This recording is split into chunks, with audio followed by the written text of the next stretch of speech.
Assalamualaikum teman-teman, saya Randy Adaha, Sekilas IT. Jadi video kali ini saya punya tantangan rakit PC yang dikasih sama Asia Raya. Asia Raya tuh distributor resminya Venom RX. Jadi kalau misalkan kalian ngikutin saya di Instagram ya, saya buat kemarin story-nya kedatangan beberapa komponen dari Venom RX dan harus dirakit. Wah, mantap banget ya. Saya kasih bocoran aja. PC-nya ini tuh 4 jutaan. 4 juta lebih berapa gitu. Nanti saya di akhir video bakalan totalkan detailnya 4 juta berapa gitu. Nah, saya kasih lihat dulu beberapa komponen yang kemarin datang. Nah, ini adalah motherboard-nya. Terus ada PGA card-nya, ada power supply-nya dari Deepcool, terus ada prosesornya, ada memori RAM Venom RX juga. Nah, gitu kita langsung saja rakit bagaimana performa PC 4 jutaan lebih ini.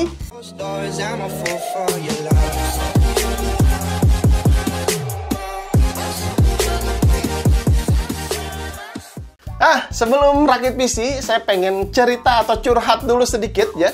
Rasa-rasanya ini tuh seperti nostalgia. Saya waktu itu kan punya warnet ya, yang ngikutin saya dari awal, dari udah lama gitu pasti tahu. Dari 2011 sampai 2018, waktu itu saya punya warnet Kerehore. Waktu itu saya rakit PC menggunakan motherboard-nya si Venom RX dan memori RAM-nya juga Venom RX. Waktu itu sih alasan kenapa saya pilih motherboard Venom RX karena harganya yang paling murah gitu kan. Untuk Core 2 Duo dan yang satu lagi H61 kalau nggak salah ya.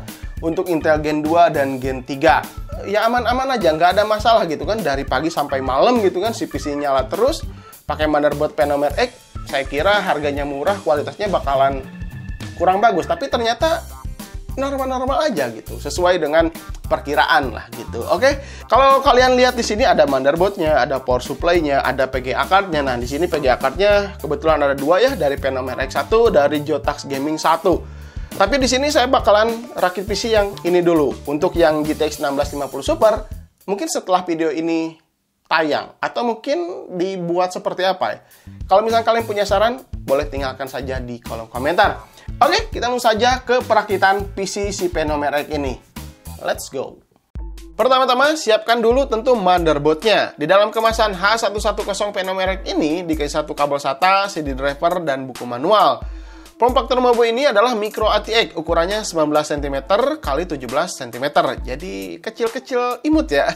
Sesuai dengan harganya, saya lihat di e-commerce sih dulu 690 ribuan, tapi sekarang jadi 800 ribu, 850 ribuan lebih. Ya, maklum ya, ada naik gitu kan zaman sekarang gitu.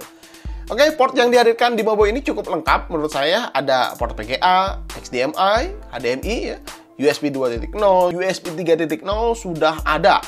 Support up to Core i7 Gen 6, jadi masih bisa upgradable untuk kedepannya. Kita pasangkan saja prosesor Core i3. Di sini saya menggunakan i3 Gen 6 6100, prosesor terlaris di zamannya ya, dulu tapi kan. Tapi kalau misalkan kalian mau pakai Core i5 atau Core i7, motherboard ini juga udah support. Jadi tenang aja, tinggal tancep-tancep pokoknya ya.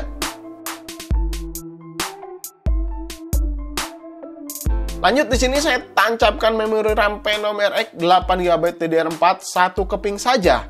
Jadi kedepannya masih bisa ditambah 1 keping lagi kalau mau upgrade. Slot max up to 32GB untuk si memori RAM di motherboard H110 Venom RX ini. Untuk heatsinknya saya pakai bawaan Intel aja kayaknya. Saya rasa ini juga ya udah cukup untuk mendinginkan si i3 6100. Lanjut, di sini saya siapkan power supply. Di sini saya dikirimkan Deepcool DE530 yang punya masa garansi 2 tahun dan punya desain flat cable biar terlihat modern, dan kabelnya ini tuh cukup panjang-panjang. Jadi nggak kesusahan kalau mau rakit PC dengan casing apapun. Menurut saya ini udah lebih dari cukup ya untuk menghandle konsumsi daya semua komponen yang ada di sini yang saya akan rakit. Harganya juga nggak terlalu mahal, berkisar 430 ribuan saja. Lanjut, storage. Iya ya, lupa nih. SSD-nya tentu saya menggunakan Adata SU 650 120GB. Ini udah cukup. Mau install Windows, langsung isi game, isi musik, isi film, isi pekerjaan-pekerjaan sekolah gitu kan. Ini udah cukup 120GB. Yang pasti wajib SSD ya, biar ngebut. Kalau misalkan kurang, tinggal tambah harddisk saja untuk penyimpanan yang lebih besar biar murah. Karena di casing ini bisa di depan atau belakang, jadi pemasangannya saya pilih di depan saja, biar kelihatan mejeng dan gampang kalau mau cabut pasang. Case-nya tentu dari Venom RX. Ini adalah Skywalker, harganya cuma 367 ribuan ketika saya lihat di e-commerce ya. Dimensinya ini udah luas, support up to Mobo ATX. Tampilannya ganteng ini ya. Support 6 fan 120 mm, bonus LED strip di bagian depannya yang bisa diganti-ganti warnanya. Tapi tidak termasuk fan ya di paket pembeliannya. Jadi fan-nya kalian harus beli sendiri. Terakhir, VGA card-nya tentu. Saya dikirimkan, ini adalah Venom RX GT730 4GB 128 bit DDR3. Punya masa garansi 1 tahun. Ukurannya ini cukup mini, simple gitu kan. Hanya dilengkapi satu fan mini juga. Dan kita akan tes nanti ya bagaimana performa si GT730 ini. Dan yang terakhir, kalian jangan lupa pasangkan front panel yang ada di casing. Ini tinggal tancap-tancapkan sesuai dengan informasi atau keterangan yang ada di motherboardnya. Di setiap motherboard selalu pasti ya ada keterangan untuk on-off power, untuk HDD LED, untuk reset, dan lain-lain. Jadi nggak usah khawatir, nggak usah takut nggak bisa. Pasti bisa gitu kalau kalian mau rakit PC sendiri. Dan untuk rapihin kabel manajemen, menurut saya nggak terlalu banyak banget kabel karena RGB-nya juga nggak ada ya di sini. Jadi kabelnya cukup simpel. Sekarang kita langsung saja tes ke performanya. Let's go.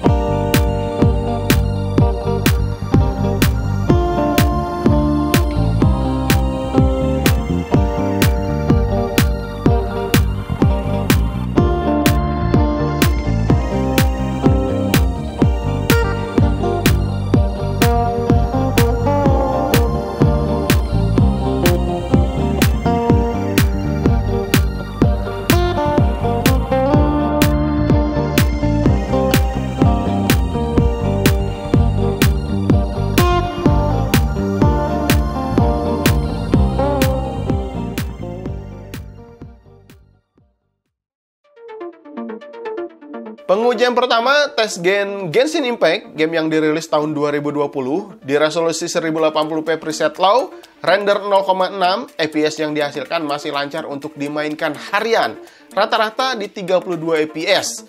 Ini udah cukup ya untuk menikmati game dengan waktu yang lama, misalkan main seharian gitu, nggak masalah.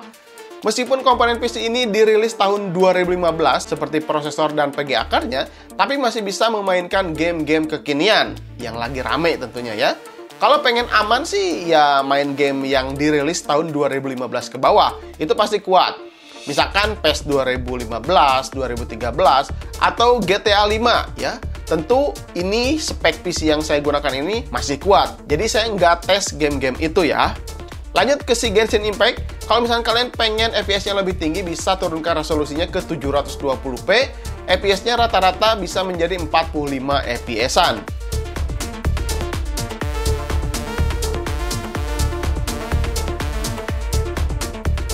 Lanjut game Valorant, masih sama game yang dirilis tahun 2020 juga. Nah, kalau game FPS seperti ini minimal harus 60 FPS ya, biar nyaman rasa gameplaynya. Saya tes di resolusi 1080p preset low, mendapatkan FPS rata-rata 72 FPS di mode deathmatch ya. Sudah cukup baik ya FPS yang diharapkan. Jika ingin lebih besar lagi, bisa turunkan resolusi ke 720p. FPS rata-rata bisa menyentuh di 90 FPS-an. Aman dong ya kalau udah seperti ini. Oh iya, watt yang dikeluarkan PC saat main game saya simpen di layar ya, supaya kalian ada gambaran listrik di rumah kalian tuh kuat ngejeklek atau enggak. Game ketiga ada Little Nightmare dari Steam ya, game Steam nih saya tes. Resolusinya tapi 768 pixel, presetnya low. FPS masih cukup tinggi, rata-rata di 45 FPS-an. Ini masih lancar jaya ya. Jadi aman lah pokoknya main game-game seperti ini. Lanjut, di sini saya tes game Apex Legends. Lumayan cukup berat sih ya si game ini meskipun dirilis tahun 2019. Jadi si GT730 ini tuh cukup kewalahan. FPS di sini hanya rata-rata 16 FPS saja. Ya, ini udah kurang nyaman lah ya untuk game-game FPS seperti Apex Legends ini. Tapi biar nggak penasaran jadi saya tes aja. Lanjut, kalau misalkan tes CSGO, di sini saya main ya, tentunya masih lancar. Resolusi 1080p low juga masih oke. Kalau misalkan FPS-nya pengen lebih tinggi, mungkin bisa diturunkan resolusinya di 720 pixel. Nah, pasti ada yang nanya, gimana bang untuk editing? Tentunya ini masih bisa digunakan ya. Editing Premiere Pro 2015 lah. Nyari versi-versinya jangan yang terlalu tinggi, supaya nggak terlalu berat. Kalau udah 2019, 2020, pasti cukup berat. Apalagi kalau ditambah efek-efek yang cukup banyak gitu, pasti cukup berat.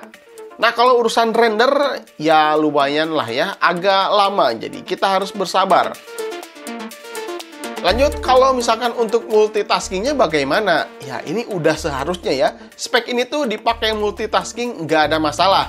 Nih, saya coba sambil buat script, terus nonton-nonton YouTube, buka-buka folder banyak. Ini udah jelas lancar banget ya, nggak nge-lag gitu kan. Watt yang dikeluarkan juga cukup irit. Kalian bisa lihat di layar ketika saya browsing-browsing, ketika ngetik-ngetik di Word gitu kan. Seperti ini.